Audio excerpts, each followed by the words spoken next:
Either you can teach a forehand or you can't. Either you can fix a backhand or you can't. Either you can fix a serve or you can't. Either you can teach footwork or you can't. So as the title of this video says, you do not need a certification in order to teach tennis, because at the end of the day, the only thing that the client, the only thing that the student actually cares about is whether or not their game is actually improving, is whether or not you fix their tennis strokes, is whether or not their player rating is going up, is whether or not they're winning more tennis matches. Yet we like to pretend like in this industry that credentials carry any weight. Okay, credentials only carry weight in fields where people's lives are at stake. STEM fields like engineering, because engineers have to build stuff that doesn't break and kill people, or health and the pharmaceutical industry, where doctors have to perform operations and prescribe things that don't kill people, because it's very easy to give someone the wrong dose and kill them, or to move the surgical knife the wrong way and cut a nerve that paralyzes someone for life. Because there is no selection pressure in the tennis industry, then it's very easy for our certifications to be absolute bullshit. The worst that can happen when it comes to getting bad tennis instruction is that somebody just gets a new coach and they end up wasting their time and money. And even then, I don't want people to waste their time and money. Now, ideas and structures should be assessed by what they actually functionally do. Let's look at what these tennis certifications actually functionally do. Now, the most common certifications we have are given out by the USPTA, which is in the United States. We have the PTR, which is international. We have the LTA, the Lawn Tennis Association, which is over in the UK/London. We have the Tennis Association, which is over in Australia. And then we have ITF coaching certifications. Functionally, all these coaching certifications do is stratify coaching levels. And it's like I said before, either you know how to fix tennis strokes or not. We have this reified, contrived idea that there are levels of tennis coaching. Okay, either you can teach the entire subject or you can't. That's it. Like, I don't know how to stress this enough. When you reify this stratified set of levels for coaches, then you artificially create an inflated hierarchy that rewards incumbents who have been in the organization longer than younger coaches. And a younger coach could have a more potent way of doing things than an older coach. Not to say that there's no value in experience, but then it will be completely overlooked. Now, again, focusing on function here, functionally all a coaching certification does, and the business model of giving out certifications is it reduces liability at a tennis club, a tennis facility, or whatever place that you're working at. It doesn't guarantee competence, right? Like, a lot of these coaching certifications are completely outdated. I have a lot of coaches over on Instagram and Facebook. They hate my content a lot. Like no one hates tennis coaches more than other tennis coaches. And they'll say stuff like, oh, you're not certified. Okay, number one, I am certified, but I didn't renew my certification. So that's another thing about the business model of these organizations, is they rely on constant renewals over and over again. So it's like, they're not even making you take the test again. They're just making you pay for the certification over and over again, right? It would make sense if they made you annually renew your certification and retake the test to make sure that you actually know whatever bullshit content they think you should know, but they don't even do that. So they don't even confirm that you're teaching whatever they're teaching.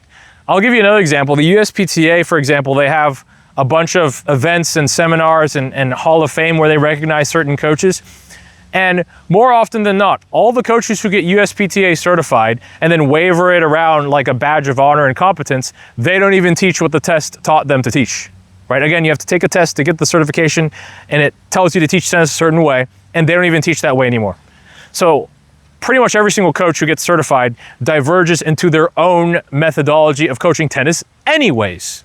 So we have this pseudo consensus. Everyone's literally gaslighting themselves into thinking that they have a consensus over what proper methods are, but we all damn sure know that everyone's teaching tennis completely differently. right? So again, we'll have these Hall of Fame awards where we recognize coaches that got players to a high level like college or on the pro tour or whatever, using methods that they didn't even use to teach people in the certification tests. So it's like, it's this one giant facade. It's this one giant collective, apophenic, schizophrenic hallucination. We all know this is what's going on. Let's go deeper down the rabbit hole. A lot of these players, right? So coaches will say stuff like, I coached, I developed, I worked with, I trained X player. X player can be someone who got into college, someone who got on the pro tour, someone who became a national champion because they won an L1 tournament in the United States, someone who became a state champion. But 99% of the time, these players who these coaches claim to develop, produce, train, or work with have had like 5 to 10 other coaches. Because when you throw a headline title at someone claiming to have worked with, coached, produced, or trained a high-level player, the average person doesn't really question you. The average person kind of respects that. And then they assume that if you, again, produced, coached, trained, or work with a high-level player, that you must be a competent person. Well, you're in for a surprise. And then the question is, what did this coach actually contribute to their game? And what is the average result that these coaches get for people? Is this an exceptional, Sigma 5 statistical distribution outlier? Or is this the average result that they get? And 9 times out of 10, 99 times out of 100, 999 times out of 1,000, that player was an outlier. Ha ha ha. So this coach is using a statistical outlier that they contributed a fraction of to their tennis game and waving it around like a badge of honor. And this is what most coaches are secretly hoping for and doing, by the way. A lot of coaches unconsciously know that if they're associated with the development of a high-level player, they can go around telling the world that for life and claim credit for it. I'll give you an example. One of Maria Sharapova's former coaches, she talked about him in her book. I met a person in real life who actually worked under this coach as well. Most people just hear the phrase, I coached Maria Sharapova, but they don't know the broader context, which is that she shits on him in her book and that he can't teach. So this coach that I befriended who knew this guy, he said that, he would be standing by the parents of kids that this guy was training. And they'd be like, man, it feels like we're completely wasting our time with this guy. I want to, do you offer private lessons instead? Because I've seen you coach and it seems like we get more value out of you. Something like that. I could be butchering the story, but that's basically what happened. And it just goes to show that there's a lot of inflated reputation in the sport of tennis. Reputation is inflated. Credentials are inflated. I actually have a book coming out soon. Either it's going to be called, Why You Spend So Much Time and Money on Tennis Lessons, something like that. Or The Tennis Scam, Why So Many Tennis Lessons Feel Like a Complete Waste of Time and Money. But be tuned. Stay tuned. If you want to stay tuned, go to my website, tennisuniversity.net, fill out the email list form below to join my email list. Just put in your name and your email, and I'll email it out when it comes out. But this is going to be such a breakthrough book. It's going to completely expose the fucking deception in the tennis industry. Because it's you don't know what these people are actually teaching. You just hear they have X credential. Okay, but can you fix my forehand? Can you fix my backhand? How long is it going to take? Do I have to go to 4 to 9 other coaches? Right? And again, they'll tell you that they coached so-and-so successful player, but it's okay, but what did you teach them? Right? And so what's going on in these coaches' minds is they think the reputation is enough. They think the credential is enough.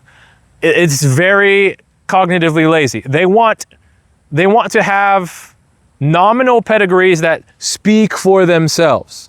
That's the mindset here. My accomplishments speak for themselves. I don't have to explain anything. You have to attend a lesson with me first to hear my secrets of how I built these national champions. I built these national champions. I built these champions. Okay, well, what did you teach them?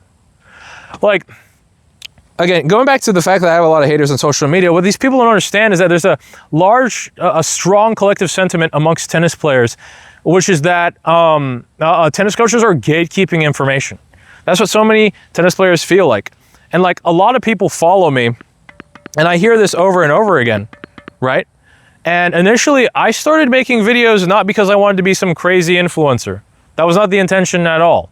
I started making videos because I would give lessons to students. Some students, they might have only taken 1 lesson a week or 4 lessons a week. You know, by lesson, I mean hours, so 1 hour a week or 4 hours a week. And then, like, they'd either go on vacation or they'd come back the next week and they completely forget everything that they learned.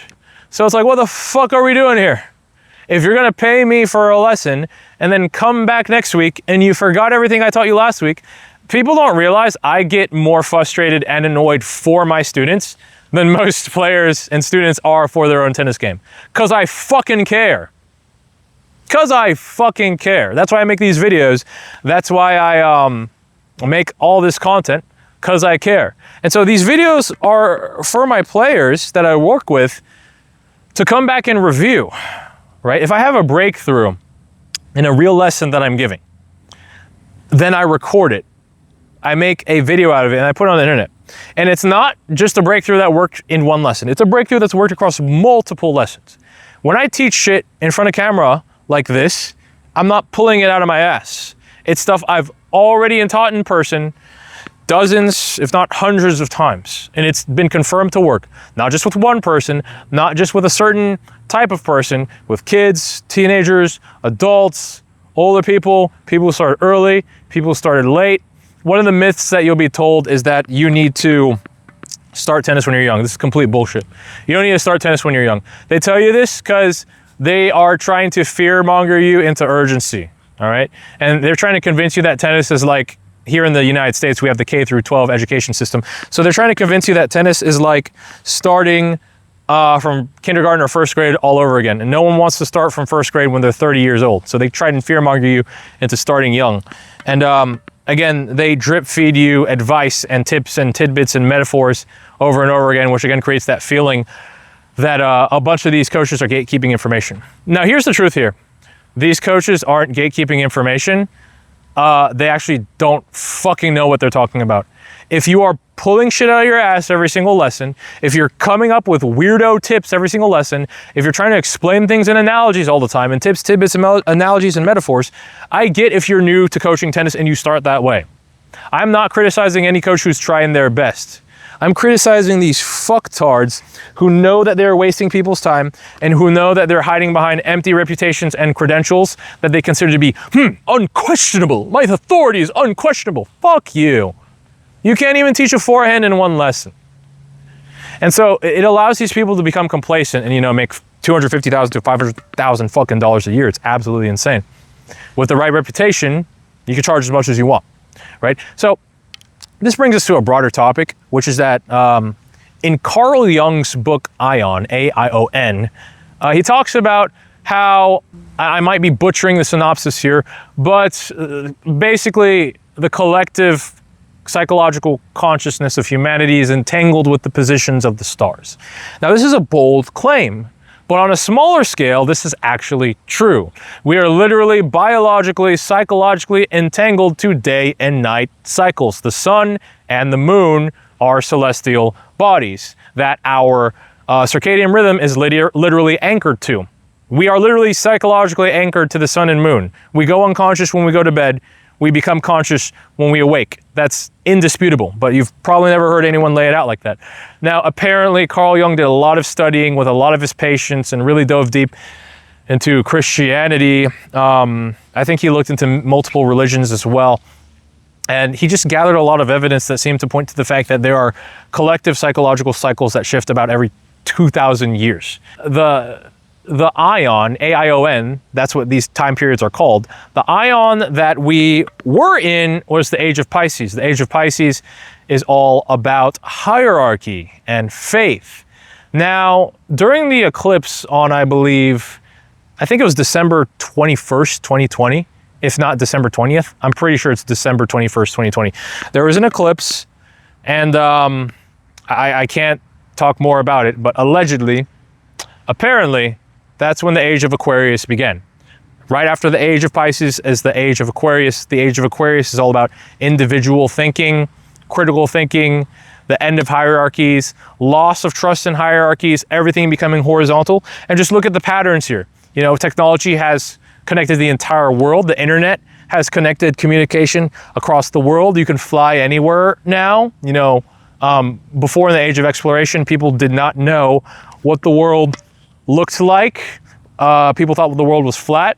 Some Greeks, I believe, mathematically proved that the earth was round as well. But the vast majority of people thought the earth was flat. And the reason that I bring all this shit up is because that's what's going on in the sport of tennis.